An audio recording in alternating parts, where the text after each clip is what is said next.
Well, ladies and gentlemen, I am so excited to be with you today here again at the third Leadership Summit, and it just keeps getting better and better every year. My name is Chris Cebollero, and it seems that I'm becoming a staple at this event, as this is the third year that I've had the opportunity and the honor to be part of this great event. And I just want to thank you for allowing me to be part of your leadership development journey. A little bit about me. I've been a paramedic since the Reagan administration. I've had the opportunity to work my way up from a field provider to a FTO to a director of clinical services to an EMS chief. I've served my profession well by being involved nationally, being on a couple of national board of directors with NEMSMA, National EMS Management Association, National Association of Emergency Medical Technicians. As of late, I am the president and CEO of my own consulting firm where I focus on leadership development, organizational process improvement, executive, individual, and group coaching. I'm also a multi-number one best-selling author, and my latest book, Ultimate Coaching, is what we're going to be chatting about today. And I was really humbled. I got to tell you that when this book came out, Ultimate Coaching, Skills for Developing a Highly Engaged Workforce, it became a number one bestseller in 2 days of being on the market. This is the third book in the Ultimate Leadership Development series. And when I set out to write this book, I was actually going to write a book on how to develop a coaching business. People will always ask me, Chris, what do I got to do to develop a coaching business? So that's the book I actually started writing. And when I got to chapter 2, I had this epiphany that said, what if people don't know how to coach successfully? I'm going to teach them how to develop a coaching business, and they may not have the skills, the knowledge, and experience to actually be coaches. And this, may be a futile effort. So I switched tactics and instead started to write a book on the knowledge, skills, and abilities that you needed to possess to be a successful coach in your organization, in your department, or during the project that you're working on, whatever it is. And this is the conversation that we're going to talk about today. And I'm really excited to bring this to you. So I want to start off by asking you a question. Why are you here? Right? So when we think about leadership development, this is something that we don't put a lot of emphasis on because we're worried about our organization. We're worried about our departments, but we're not really taking care of ourselves and growing ourselves professionally, right? I mean, that's why you're here, is to kind of learn a little leadership knowledge. But one of the things that I want to ask you before we begin, that one big question is, are you ready to transform your organization? Are you ready to transform your department? Are you looking for something to change the way that you're going through your day in a quest of reaching that organizational vision? Well, today we're going to discuss what I like to call the leader's secret sauce in developing a highly engaged workforce. And I'm very excited to bring this to you today. So what are we learning today? Well, really, I hope that we learn a lot of different tidbits. Hopefully I give you a lot of things that you can write down and think about. But if there's going to be 3 objectives, one of the first things that we're going to talk about is you're going to be able to list the benefits of coaching for your organization, for you as the leader, and for the individual that we're going to be coaching. Number 2, we're going to describe how to conduct a coaching session for maximum effect. And then finally, we do have to talk about those poor performers that are in our organization and what's the elements that we need to coach those poor performers or those low performers.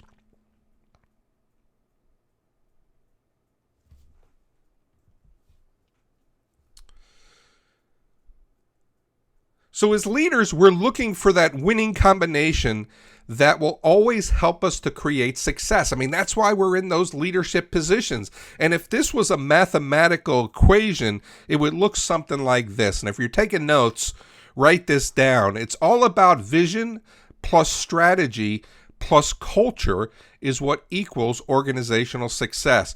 You can't have any missing components of this mathematical equation that will equate to organizational success.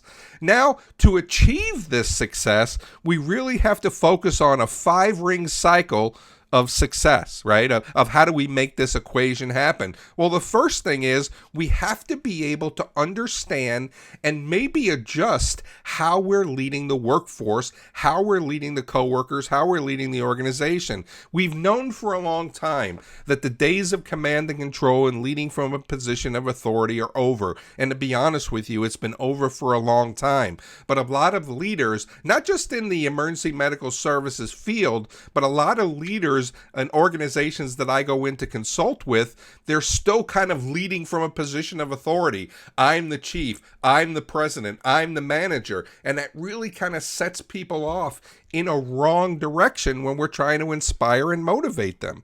We have a different workforce in our organizations, and it's vital for the success of our positions, and I'll explain that in a minute. But it's also to the overall success of the organization that we have to be able to polish our leadership skills to make this happen. Number two is, where are we going? We've got to be able to ensure that the vision of the organization is something that is front and foremost in everything that we do as leaders. Organizations have a vision of what they want to attain for their success, but unfortunately, they sit in a book somewhere and they gather dust, and it's not really something that's part of their day. I will share with you that the vision statement is the most important document in an organization. The reason I can say that is I want you to think about a car. Now, I want you to think about a door. When I said think about a car, you didn't see the letters C-A-R. You actually pictured a car. Maybe it was your own car. We are wired to think in pictures, and in the absence of a vision, we don't know where we are going. And your workforce needs to understand where they're going. Everyone needs to know where they're going in the organization, what they're going to look like when they get there, and then finally, what's their responsibility into making that vision a reality. But the realization, ladies and gentlemen, and I see this all the time when I'm speaking to groups, is leaders don't know the vision of the organization. In my talks, I'll always ask, how many of you have an organizational vision statement? And everybody will raise their hand. And then the next thing I say to them really kind of chills them when I say, who can come up here and recite it for me? If you as the leaders of the organization do not know the vision, why do the coworkers need to know the vision or need to know that they're working towards a vision? As you work this as a big campaign, people are now going to understand what the vision is to the organization and what their responsibility is to reaching that vision. Number 4, when we think about our 5-ring cycle of success, this is where we make the vision real. We need to be able to develop strategic goals to ensure that vision becomes a reality. What do we got to do to reach the vision? This is where those strategic goals come in. Once you create the goals, the next step here, which I didn't kind of write out, but the next step is you've got to develop plans that are going to reach the goals. When you think about building a home, the vision is we're going to develop this big $1 million house, and here's what it's going to look like. Then you develop the blueprints of how you're going to make that vision, that house, a reality. And then finally, which I think is the most important, is now we need to develop a winning culture. So the culture is the behavior of the organization in working the goals to reach the vision, right? So we talked about that winning strategy. Vision is where we're going, goals, how we're going to get there. The culture is the behavior of the organization in reaching the vision. And if all those components aren't in play, then organizational success is going to be a challenge. And again, here's the breakdown of where it falls. We have a vision, but we don't know what it is. How do we have strategic goals if we don't know what we're working towards, which is a vision?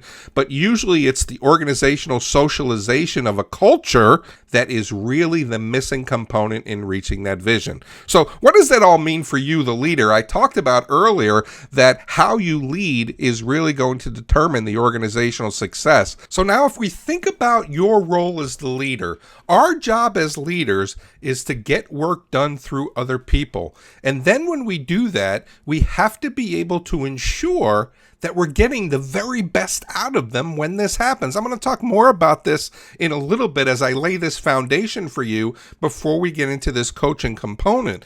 But our job as leaders is to get work done through other people. And if we think about the true measurement of leadership success, what defines it? Really, it comes down to three things. It's how engaged, satisfied, and productive your workforce is. You could put as much fluff in there as you want. But really, when it comes down to your leadership success, how engaged, satisfied, and productive is your workforce? If we think about all the things that happen inside our career field when we're reading stuff on the blogs, when we're reading stuff on the news, it's really all about the trouble that leaders have, is all about the challenges that revolve around the workforce, how they did their job, how engaged they are that they can't put paramedics and EMTs in ambulances, or they're not meeting response times. So it really comes around the productivity, the engagement, and the satisfaction of the workforce. We have to remember one thing as leaders, and I think that we forget this sometimes. We need the workforce more than the workforce needs us. If you're in a city that has multiple EMS agencies or multiple companies that your employees can go work for, we need to keep them there. We need them there more than they need us. So it's up to us. It really behooves us that we have to be able to grow our workforce to their ultimate success. We need to be able to change the paradigm of how we're leading people to ensure that we're able to refocus the efforts and create a shining workforce. I'm going to give you an example here in a minute. But once we do all those things, this is the winning combination that's going to help us to become successful. We have a vision. We develop goals to reach the vision. Now we need a workforce that helps us put that plan into place. But if we're leading from a position of authority, if we're leading with command and control, we're going to really miss this component of how to do this. I want to go ahead and go off script a minute. So when we think about ourselves as leaders in an organization, what do we want from our leaders? We want our leaders to be professional, right? We want them to be the best version of themselves to ensure that we can get that work done through other people, right? Then we want to make sure that they have good interaction with others. They have good communication skills. They have good conflict resolution skills. They, as we said, they look professional. They carry themselves with pride. We want them to be prideful. We want them to wear their uniforms, come to work, dressed as professionally as they can, right? And then when we think about the skills that we want them to have, we talked about them being able to do the job. We want them to have good conflict resolution. We want them to be inspiring. We want them to be motivating. So Chris, what are you getting at with this going off the script slide? Well, really, when we think about our workforce, we want our workforce to be professional. We want our workforce to have good communication skills, good conflict resolution skills. We want them to be prideful. We want them to look good in their uniform. We want them to be able to have the skills necessary to ensure that they're delivering the highest quality of patient care when they interact with our patients. Or we want them to make sure that they're able now to work with our clients. And here's what I'm getting at here with going off script. Our workforce are leaders. And we need to stop treating our workforce like labor and start treating them like they're leaders in the field. Remember, the definition of leadership is influence, nothing more, nothing less. That's what John Maxwell tells us, right? And leadership is an action. It's not a position. So our workforce has to be treated as leaders of the organization as well. I'm going to get off that soapbox now. So I want to give you a little bit of reality here, because now I'm kind of setting this foundation up as to why coaching is important inside our organizations. The Gallup organization, who is really the expert in all things employee engagement, they'll tell us that 36% of our workforce is engaged, 50% of our workforce is disengaged, and 14% of our workforce is actively disengaged. And what actively disengaged means is they're not only disengaged, but they're trying to be subversive to the success of the organization. So if we know, ladies and gentlemen, I want to bring you back a couple slides. If we know that the true measurement of leadership success is how engaged, satisfied, and productive our workforce is, how can we be successful as leaders with close to 64% of our workforce that's either disengaged or actively disengaged? we are really at a disadvantage, and we've got to be able to fix that. Now, I can say that's a little bit exciting. It used to be that 71% of our workforce was disengaged or actively disengaged, right? So it's getting better. So that's really a kind of a positive note with this slide. But what do we try to do? We try to find the best employees. We go through a hiring process. We make sure that they're able to do the skills that they need to do. And we're looking for that unicorn employee, right? That one employee that's going to be able to come into our organization and transform the things that we're doing. You know what? Let's stop doing that. There is no unicorn employee. Instead of looking for that one unicorn employee that's that fits the mold of everything that we want to do, we've got X amount of people in our organizations that we need to start training them to become the excellent employee. We already have them in our organizations. We don't need to look for anybody, but what we have to do is develop the training process that is going to turn them into an excellent employee. You got to remember this. When employees come to us, they have a set of skills. They have a set of knowledge. They have a set of experience. And now we're going to bring them into the organization. I am not hiring an employee for what they did in their past career. I'm hiring that employee for what they're going to do for me in the future. So if we're happy with the set of skills they come with, if we're happy with the set of knowledge they come with, our organization isn't going to grow because what we're getting is what they already are. We've got to be able to take them from where they are today and move them to where we want them to be in the future. And I think that that's a missing component into the success of organizations. All right, Chris, that's all well and good. So what's the answer? I'm glad you asked me that. The answer is all about coaching our employees. And we have to remember that we talked about that the days of command and control are over. We have to be progressive and develop a progressive discipline into the processes that we need to make our organization successful. And leaders now have to become coaches. And we've got to be able to ensure that we cultivate a culture of coaching within our organizations. Because when we think about coaching, it improves performance, doesn't it? We think about the coach of a professional baseball team, football team, or even a college team. Makes no difference where people coach. People get better when we're investing in them. There was a book that came out in 2009 called Coaching for Performance, and it was written by a gentleman named John Whitmore, and he described numerous benefits of coaching of individuals and what it means to the organization, what it means to the leader, what it means to the coach. We're going to talk about those here in a minute. Coaching also polishes and develops the needed skills. Now, remember what we're talking about here. We hire people, they have a set of skills. Are we happy with what their skills are, or do we need to help them get to the next level?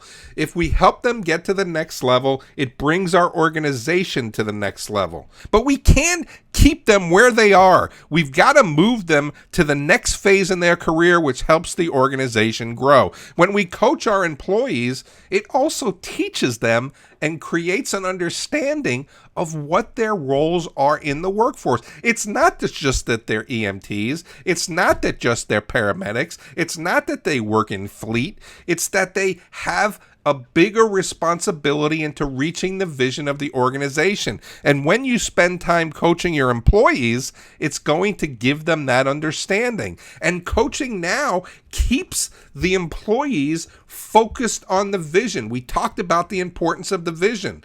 And this keeps them focused on what they're doing. And sometimes there's unproductive behavior. And I'm going to talk about that here in a few slides of how we're going to coach those people that are lower performers. When we're able to get to somebody who's been productive in our workforce and we notice that they're slipping a little bit in their productivity, in their inspiration, in their motivation, we can pull them aside and see what's going on and have a little coaching session with them. So if we think about the benefits of coaching the individual, I've listed 8 things here for you that really are the benefits of coaching that individual employee. For one, it promotes action, right? It creates individual accountability and it moves the employee towards action. And when we think about this from the standpoint of what we want them to do, our job is to get work done through other people and then get the very best out of them. When we think about accountability, this is sometimes the missing component, that leaders are not holding members of their workforce accountable. And sometimes there's bias, right? We'll hold this person accountable, but we're not holding this person accountable. Everybody in the organization needs to be accountable to the vision, needs to be accountable to the goals, needs to be accountable to the work that has to be done that reaches the goals, that reach the vision. I don't want to be a broken record here, but I want you to kind of understand the importance of coaching to grow the people, and the ultimate goal is to reach the success, the vision of the organization. Number 2, this is an environment for learning. This increases confidence and develops skills. I'm going to talk about this in a couple slides because this is really important when it comes to development of your workforce. It develops satisfaction. Remember what we talked about. We want to be able to ensure that they're engaged, satisfied, and productive. When you are able to teach somebody something about their job, I have actually had people say to me, Chris, teach me something else. I love what we went through. I want to learn something else. And when we think about the emergency medical services field, sometimes getting people to engage them in learning is a little bit challenging, which amazes me all the time. The next thing that it does is it develops the team. It contributes to the team dynamics. And that's another thing that we have to be able to do. As we're working towards the vision of the organization and completing the goals to reach the vision of the organization, it's not about one person. It's the one person that we need to polish. It's the one person that we need to move in their skills and experience. But ultimately, we've got to be able to develop the team that's going to be able to make that vision a reality. This is not one-on-one work that what we do. And then after we develop the team, now we develop team accountability. Isn't this what we want? This is the seed for employee engagement, is that we have a team that's going to be active and wants to get the work done. Then it changes the ease of work, ease of operation. This is what increases the productivity. It increases productivity with peers. It increases productivity with leaders. It increases productivity with direct reports.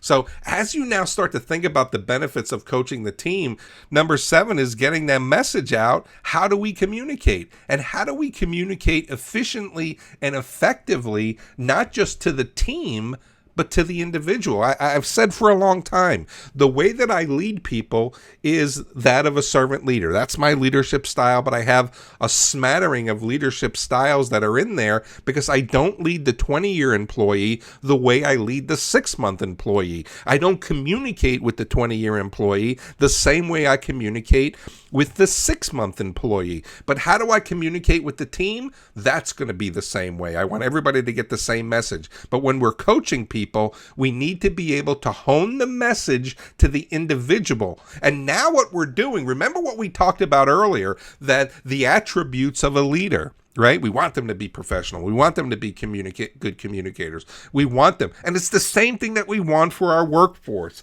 And as we now start to develop the individuals in their individual responsibilities and make them the very best that we can, we are developing the future leaders in our organization. Remember what we talked about here. It's not that we're looking for that unicorn employee. We want to be able to take the workforce that we have and develop them into the best workforce that they can be, into the best version of themselves that they can be. And now when we start to do that and we start to invest in our workforce, we don't have to worry about recruiting anymore, and we're developing retention because now we're showing that we care about them. We're getting them engaged. We're getting them satisfied. They're being productive from a leadership standpoint. Now what we have to do is recruit these people into our organization, and that will take care of the recruiting standpoint of putting new people in their spots.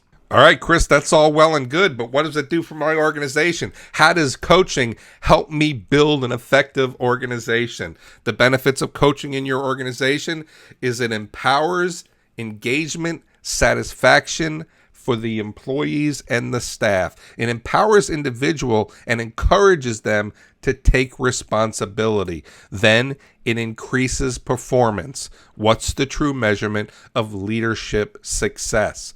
It helps identify and develops high potential employees as well. One of the things that I like to do in the organizations that I consult with is I want the organizations to rate the workforce, and I want them to put them into 3 categories: low, solid, and high performers. Now, this could be low, middle, and high performers, however you want to say it.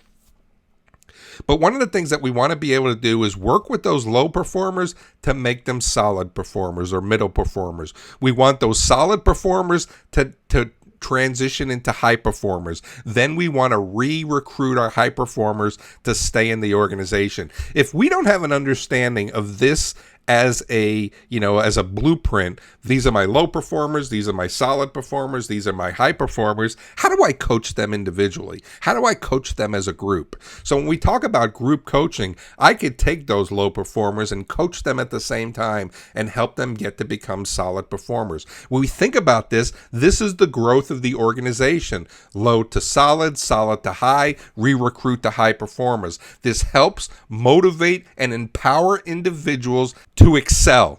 What this will demonstrate is that the organization is committed to the human resource to develop them. This is the most precious resource that we have in the organization, ladies and gentlemen. And if we think about it, this is the only resource that we have in our organization that will increase in value. Everything else depreciates, right? When we look at our P&L, we're kind of looking at everything that's depreciating. But our workforce is the only thing that we have that will increase in value, and we're not investing in them as we need to. Next, we need to be able to motivate and inspire. This now develops this engagement inside the organization. And then the other thing is, when we think about team dynamics, we now have our workforce that's working with the other people that may be a little toxic, those actively disengaged people, to say, we need you to get on board here. And now we got the culture of the workforce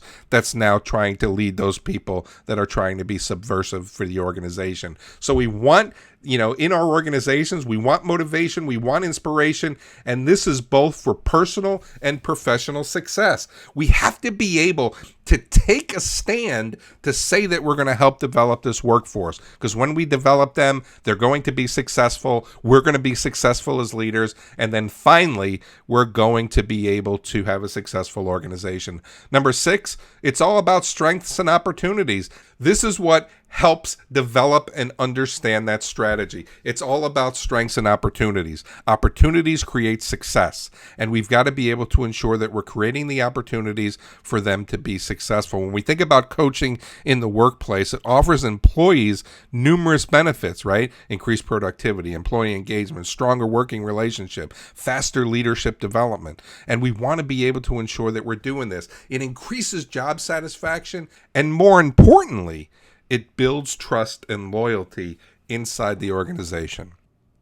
Okay, so I want to go ahead and sum this up into a nutshell of everything that we've talked about to this point, and what it means to the individual, what it means to the organization, and what it means to the success of the organization. So I put here, does the workforce want to grow? And one of the big challenges that we have in EMS is, I don't know if you know this, but EMS is a very egotistical business. And it's the egotism that keeps the paramedic and the EMT from asking the question why, because they don't want to look like they don't know what they're talking about in front of their peers. So when you coach people within the organization and develop this culture of coaching, it develops a deeper learning, and it develops their cognitive knowledge beyond just remembering and understanding. You now start to teach them the things that they need to know to be successful. It helps build their confidence. It helps build awareness. It gives them both personal and professional development. And this is what the organization needs to be successful. Think about this now from a leadership standpoint. You are now giving them part of yourself, part of your understanding, and helping them to be more aware, which is going to develop their confidence, which is going to develop their self-esteem, which is going to develop loyalty to you, which now gets them engaged into the organization. And this is a very, very important component. A coach can give their coachee ideas for ways to improve themselves, but more importantly, it helps them to become aware of their personal blind spots, the things that they need to be able to get over to be successful. And then it increases their skills as well. And it's not just their psychomotor skills for the job, but it's those soft skills. Again, we've talked about the workforce being leaders. Let's teach them conflict resolution. Let's teach them resource management. Let's teach them operational management. And now we're kind of growing them from that point. We've covered a lot of things. And now we're going to move to how to coach people. We're going to move to coaching sessions. And I think that this is really going to be fun and exciting. So I'm going to give you 12 tips that you need to have a successful coaching session. And then we're going to kind of talk about these a little bit as we go. Number one, you want to be able to find a way to allow for regular feedback. Your employees want to be told they're doing a good job. Your employees want to know they're not doing a good job and what they need to know to do a good job. It seems that we talk to them only when things are going wrong. Get to them before that happens. They're a sponge. They want to be able to know how to do things better. They may not ask for it, but they do want to be able to know how to do that. Number two is create a culture for team feedback. This isn't just feedback from the supervisor or manager. It should be something that they can get from their peers. There are role models in your workforce. There are mentors in your workforce. But again, nobody likes to be talked about. No one likes to be talked to about their medicine that they may or may not have done a good job. We need to be able to create a culture of team feedback that those role models and mentors can walk up to somebody and say, let me give you a little piece of advice. You want another little tidbit? You want to create a good culture of team feedback? Also create feedback about the supervisors and managers. 360-degree evaluations are important. When it came time for evaluations in my organization, the workforce had the opportunity to rate their supervisors and managers as well. That'll certainly stir things up in the old cauldron of success. Number three, it pushes your employees to attainable limits. When we're able to give regular feedback, when we're able to sit down with people, it now pushes them outside of their comfort zones. Now, you move from one comfort zone into the next comfort zone, because once you learn a new skill, once you learn a new process, once you kind of move yourself from one comfort zone into the next one, now they get comfortable as well. You as the coach can understand their attainable limits when you get to know them personally, what inspires them, what motivates them, why are they coming to work, why do they need this job, where are their goals, where are they going, where do they want to be in 5 years. You can help guide them and push them from one comfort zone to the next comfort zone. Again, once they learn something, they're going to get comfortable again. Keep pushing them out of the nest. Number 4, be open to employee ideas. This is something that you really, really have to be able to think about. Employees are doing the work in the field, and they're going to be the ones to say, it may be cool if we try this. Listening is a big component to coaching. Capture the employee's voice and figure out a way now that you're able to utilize this as you're talking to the individual. Number 5, encourage learning from others. We kind of talked about that communication from others, but you need to be able to figure out how. In my last operational role, one of the things that I did was develop subject matter experts. These were the people that had affinity for cardiology, for respiratory, for trauma. And I name those people subject matter experts. And I encourage them to teach what they know to the other people that were around. Allow for good interaction. Allow for discussions. Allow for knowledge and skills to be talked about. And there are different ways to do that. So when you're in a coaching session, just one-on-one, and we're going to get a little bit more formal here in a little bit, these are some of the things that you want to remember. Some of the things that I would mention to people when they had a challenge with cardiology is I would help them to understand. But then I would also say, oh, Jim is really great in cardiology, and he's kind of our subject matter expert. Let me set you up with Jim too and see if he can help you with this. So encourage that to happen. Number 6, ask for opinions. I mean, this is another thing that's really important. Do we have all the answers to do the work? It may be that somebody that's in your chain of command, who's your coworker, that has something that you can learn from them as well. What can you teach them is important. What can you learn from them is just as important. Number 7, build confidence. When employees are confident, they're likely to achieve their goals. Your job is to help them to move from one end to the other, right? It's to help them to get from point A to point B. And when we build confidence, this is really about them achieving their goals. Because when we think about their growth, we're talking about it. They come to us with a set of skills. They come to us with a set of knowledge. We got to take them from point A and bring them to point B. And then number 8, let the employees do their work. We need to be able to trust that they're doing. When you notice an assignment is going a little bit slower, or it's not going the right way, that's when you intercede. You have to be able to allow them to do the work, to make the mistakes. We're going to talk about this in one of the next steps. Ask leading questions. Let them use their critical thinking skills. Let them evolve their problem-solving skills. A good coach gives their team the pathway to success and helps them light that pathway. Number 9, one of my favorites in my book, Ultimate Leadership, 10 Rules for Success. These were the rules that I had to develop to be a good leader. In the beginning, I was a horrible leader. And for those of you who may be listening that knew me back then, thank you for sticking in there and supporting me in the long run. But you've got to be able to support failure. In that book, rule number 7, experience comes from mistakes and mistakes come from lack of experience. This is where we need to grow. And I got to tell you, we don't know everything, right? And we've got to be able to help ourselves. We've got to be able to help ourselves to move and to learn the skill. One of the things I'm doing now as a hobby is I'm trying to make these big wood flags, like 20 by 36. And I'm trying to actually learn how to carve the stars in the union of the flag. And this has got to be one of the hardest things that I've ever tried to do. I must have carved about 100 stars, and no 2 stars look alike yet. And I keep watching videos and I keep reading and I keep practicing. And this is just something that I can't get, right? But I keep telling myself, I think I've got it now. Nope, I don't. I think I've got it now. Nope, I don't. But support failure, because from the mistakes gains the experience. I love that one.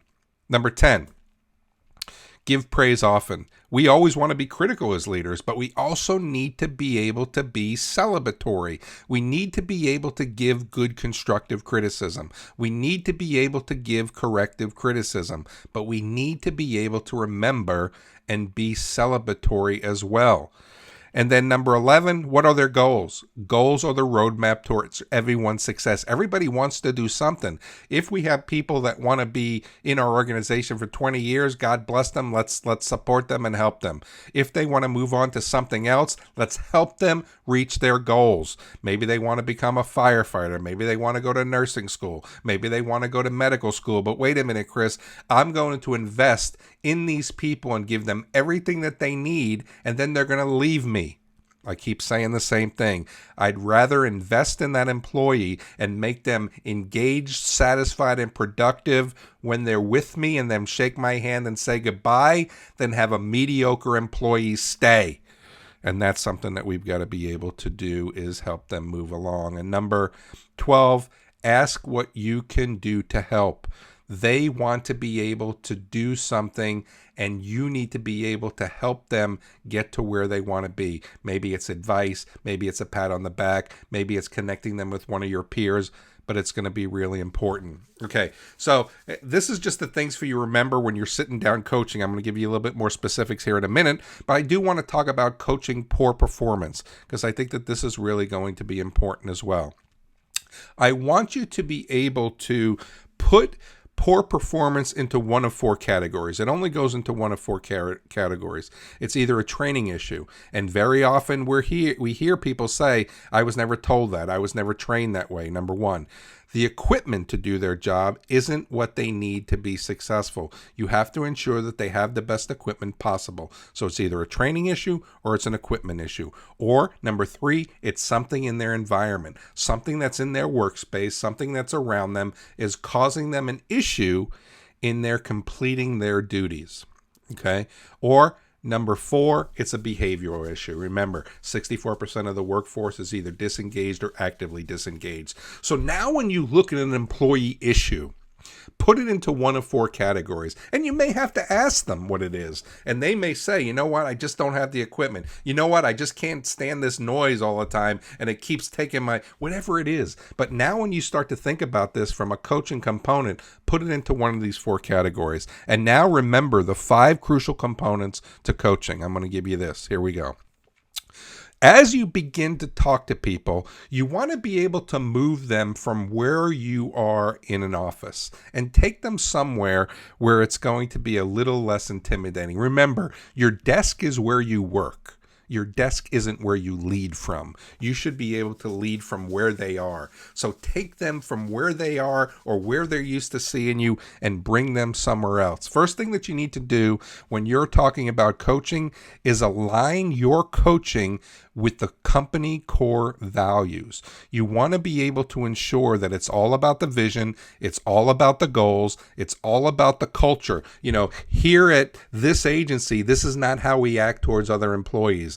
You know, you were late today. This is not how we act if we're trying to become this great organization. So always align it with the core values of the organization. Number 2 is it's paramount that you understand what motivates that employee. You need to know who they are as individuals because it's in this one-on-one meeting, you need to be able to keep them focused to what inspires them and to what is motivating them. Have these casual conversations to find out what they did on the weekend, what their hobbies are. You know, now that you know that I'm carving stars and you talk to me, you can say, how's that star carving thing going, Chris? I'm going to be like, oh, I don't want to talk about it. But at least that you know a little bit more about me. There's a human side to coaching. You need to be able to get them on that human side. Number 3, always be collaborative. This is about coming up with a solution of their problem. Why did it happen? And what will they do to fix it? You don't want to, give them the answers here. You want them to own it. You want them to understand what the challenge was. You want them to understand what the problem was. You want them to explain how it occurred. And then you want them to be able to explain how they're going to fix it. And we're going to talk about that in a minute as well. Next, it's all about knowing the team dynamics. Ensure that the partners are not having an issue of working together.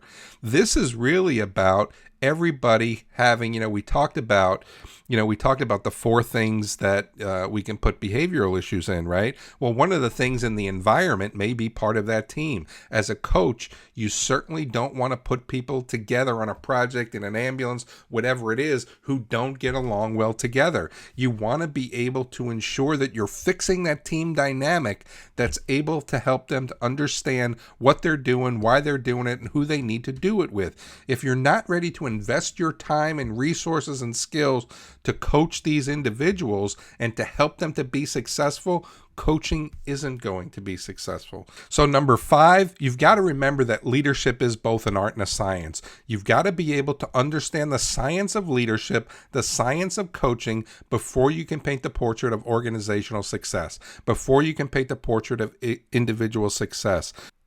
Coaching is there to help everyone. Effective coaches, your job is to inspire. Your job is to motivate. More importantly, your job is to listen. They build strong relationships. You have to be able to do that. Those strong relationships are built on trust and knowing their people and helping them to develop good communication skills so they can talk about what's going on. As a coach, you have to be willing to work alongside the employee or to take the blame if something is done poorly. You can give them step-by-step guide on how to do something, but you're not coaching them. You're telling them. You want them to be able to guide themselves, and you don't coach everyone the same way. Remember, the way I coach the 20-year employee isn't the way I coach the 6-month employee. People have different motivations. It's important that you know them. Okay. You want to be able to demonstrate that not only is there an issue that you've identified, but you believe that the employee has the ability to improve it. Show confidence in the employee's ability and their willingness to solve this problem. Tell them what you've seen. Tell them what you've noticed. Tell them what you read. Tell them what you were told. Then ask them for their help in solving this problem or improving their performance. Ask the employee to join with you in a goal of increasing this problem, of making this problem more effective and efficient. It's the employee's effectiveness as a contributor in your organization that leads to the success of the organization. Demonstrate to them that you're there to help them. Next is describe what the issue that they need to focus on. I've noticed that you've been late, 2 times in the past couple of weeks. What's going on? Let's talk about that. I've noticed that you're not cleaning your equipment off after your, whatever it is. Describe the performance problem to the employee. Focus on the problem or the behavior that needs to be improved. Don't focus on the person. Use descriptions of the behavior with examples of I've noticed or have you noticed. Ask for the employee's view of the situation. Do they see the same problem as an opportunity for improvement? They may not have even noticed that something is going on. Next is determine. Determine if there are any issues that exist that limit the employee. Remember the 4 issues of poor performance. First off was training. That could have limited the employee's success. Next is equipment. It's the environment. Those are things that are limiting the employee's success. Next is discuss. Discuss the potential solutions to the problem or improvement actions to take. This isn't about you discussing. You want to be able to help them come out. With a low-performing employee, ask the employee for their ideas.